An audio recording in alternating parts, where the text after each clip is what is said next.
बंगाल विधानसभा चुनाव को लेकर के वोटिंग जो है बम्पर तरीके से देखने को मिली। 2 चरण में वोटिंग हुई है और 29 अप्रैल को तमाम एजेंसियों की ओर से एग्जिट पोल जारी कर दिए गए हैं, जिसमें से जो ज्यादातर एग्जिट पोल आए हैं उसमें यह दावा किया जा रहा है कि इतिहास में पहली बार पश्चिम बंगाल में प्रचंड बहुमत के साथ बीजेपी की सरकार बनने जा रही है और 15 सालों से जो ममता बनर्जी अपना शासन पश्चिम बंगाल में चला रही थी उनकी सत्ता का अंत दिखाई दे रहा है। लेकिन इस बीच अब एक और एग्जिट पोल आया है जिसने ममता बनर्जी के साथ साथ टीएमसी के खेमे में खलबली मचा दी है। आपको बता दें कि एक बार फिर से जो एग्जिट पोल देखने को मिला है वो है टुडेज चाणक्य का, जहां पर यह दावा किया जा रहा है कि 192 सीटों के प्रचंड बहुमत के साथ बीजेपी जो है वो पश्चिम बंगाल में पहली बार सरकार बना सकती है और ममता बनर्जी का किला ढहने की कगार पर है।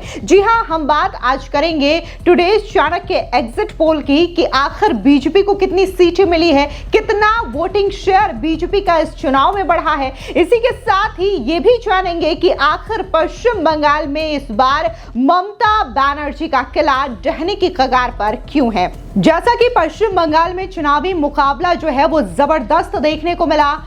टीएमसी और बीजेपी के बीच कांटे की टक्कर देखने को मिली, लेकिन तमाम जो एग्जिट पोल आए हैं उसमें दावा यही किया जा रहा है कि बीजेपी टीएमसी से कहीं ज्यादा आगे जा रही है और प्रचंड बहुमत के साथ राज्य में सरकार बनाने जा रही है। ये बीजेपी के लिए बेहद खास इसलिए भी है क्योंकि पूर्वोत्तर के जितने भी राज्य है वहां पर बीजेपी ने सत्ता अपनी बनाई है, लेकिन पश्चिम बंगाल ऐसा राज्य है जो अछूता रहा है भगवा लहर से और ऐसे में बीजेपी ने पूरी चुनावी ताकत जो है इस चुनाव में झोंक दी है। फिर चाहे वो प्रधानमंत्री नरेंद्र मोदी हो, गृह मंत्री अमित शाह खुद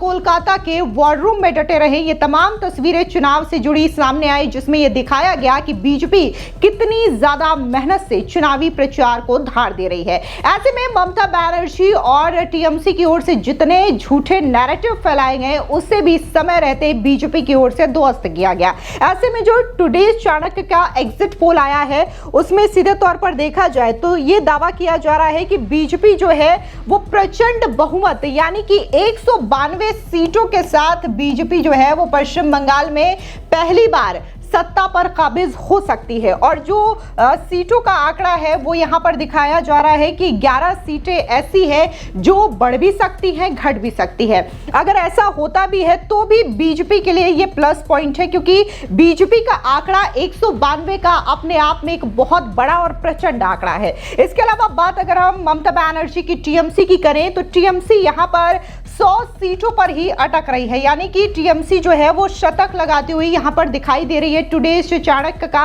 जो एग्जिट पोल है उसके अकॉर्डिंग। और यहां पर भी इनके सीटों का जो आंकड़ा है वो 11 ही दिखाया गया है, यानी कि 11 सीटें जो है वो बढ़ भी सकती हैं और घट भी सकती है। अगर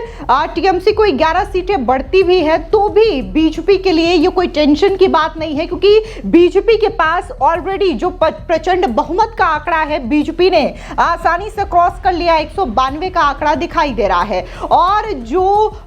विधानसभा है पश्चिम बंगाल में उसमें 294 सीटें हैं और इसमें अगर किसी भी पार्टी को अपनी सरकार बनानी है तो उसके लिए बहुमत का आंकड़ा 148 क्रॉस करना पड़ेगा और यहां पर जो टीएमसी है वो बहुमत के आंकड़े से काफी दूर है। 148 आंकड़ा चाहिए लेकिन यहां पर टीएमसी के पास खाली 100 का आंकड़ा है, वो अपने आप कंप्लीट नहीं हो रहा। इसके अलावा अगर हम बात अदर्स की करें जिसमें कि लेफ्ट भी है, कांग्रेस भी है, तो उनका प्रदर्शन कुछ खास अच्छा नहीं दिख रहा है। 2 सीटें जो है वो अदर्स को मिल सकती है। पिछले चुनावों में भी कांग्रेस और लेफ्ट का प्रदर्शन कुछ खास अच्छा नहीं था और इस चुनाव में भी यही अनुमान लगाया जा रहा है। हालांकि वो बात अलग है कि राहुल गांधी जो है वो चुनाव प्रचार करने के लिए वहां पर गए, उन्होंने अपनी भाषण दी और अपने भाषण के दौरान उन्होंने उल्टा ममता बनर्जी पर ही हमला बोला, जिसकी वजह से कुणाल घोष जो कि टीएमसी के नेता हैं उन्होंने राहुल गांधी को पप्पू बता दिया और ये कह दिया कि जो बीजेपी कहती है वो पूरी तरीके से सही कहती है, क्योंकि हम केंद्र में महागठबंधन में हैं और हम राहुल गांधी के खिलाफ बोलना तो नहीं चाहते, लेकिन राहुल गांधी जो है वो पश्चिम बंगाल में आकर के चुनावी प्रचार कर रहे हैं और ममता बनर्जी की पीठ पर छुरा घोंपने का काम कर रहे हैं और बीजेपी के लिए रास्ता बना रहे हैं। तो ये कुणाल घोष ने कहा है। इसके अलावा ये तो हो गई सीटों की बात है, जो कि टुडे से चाणक्य की ओर से बताई गई है, जहां पर बीजेपी को 192 सीटें, टीएमसी को 100 सीटें मिल रही है। अब बात करते हैं वोटिंग शेयर की। वोटिंग शेयर भी काफी ज्यादा मायने रखता है, क्योंकि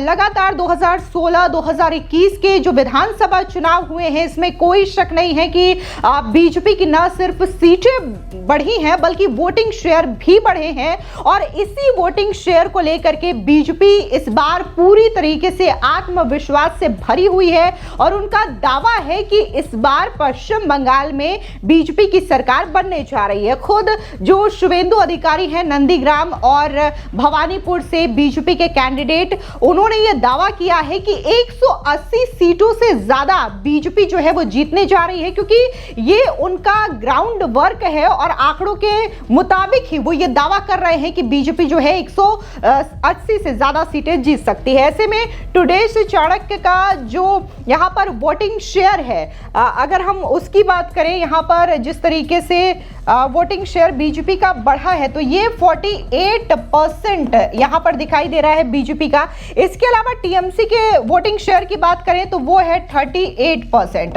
यानी कि 10 नंबर का यहां पर जो है वो देखने को मिल रहा है फासला। इसके अलावा अदर्स की बात करें तो वो 14% यहां पर अदर्स का वोटिंग शेयर है, लेकिन जो टक्कर है वो बीजेपी और टीएमसी के बीच में है। ऐसे में 10% का यहां पर इजाफा बीजेपी के लिए यह बहुत बड़ी बात है। आपको बता दें कि साल 2016 में बीजेपी ने 3 सीटें जीती थी और इसी के बलबूते बीजेपी को यह आत्मविश्वास आया कि वो एक दिन पश्चिम बंगाल में सत्ता हासिल कर सकती है और इसी का परिणाम है कि उन्होंने साल 2021 के विधानसभा चुनाव में भी अपनी ताकत झोंक दी, जिसके बाद बीजेपी जो 3 सीटों पर थी वो साल 2021 के चुनाव में 77 सीटों पर जा पहुंची। और अब देखना दिलचस्प होगा कि जब साल 2026 में ये विधानसभा का चुनाव हुआ है, जो तमाम एग्जिट पोल दावा कर रहे हैं, जिसमें से जो ज्यादातर एग्जिट पोल हैं वो यही कह रहे हैं कि पश्चिम बंगाल में इस बार प्रचंड बहुमत के साथ बीजेपी की सरकार बनने जा रही है। और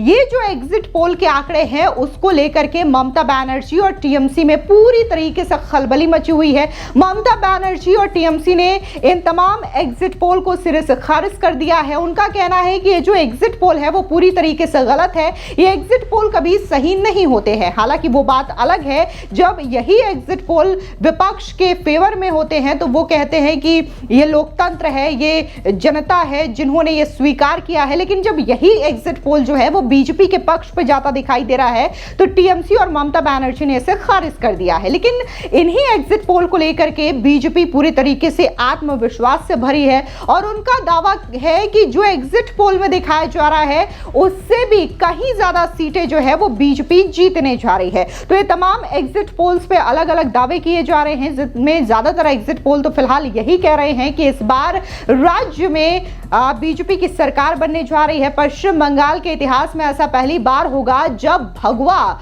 सत्ता पर काबिज होगा। अब देखना दिलचस्प होगा जब 4 मई को चुनावी नतीजे घोषित किए जाते हैं तो आखिर पश्चिम बंगाल की सियासत पर किसका राज तिलक होगा और कौन सत्ता पर बैठेगा, बीजेपी या टीएमसी। ये तो 4 मई को जब काउंटिंग होगी और जो असल नतीजे चुनाव आयोग की ओर से घोषित किए जाएंगे उससे पता चलेगा। लेकिन जो टुडे चाणक्य का एग्जिट पोल है वो यही बताता है, उनके हिसाब से यही अनुमान है कि बीजेपी जो है वो 152 सीटें जीत करके प्रचंड बहुमत के साथ पश्चिम बंगाल में सरकार बनाने जा रही है। फिलहाल इस खबर को लेकर के आपकी क्या राय है, कमेंट सेक्शन में जरूर बताएं। धन्यवाद।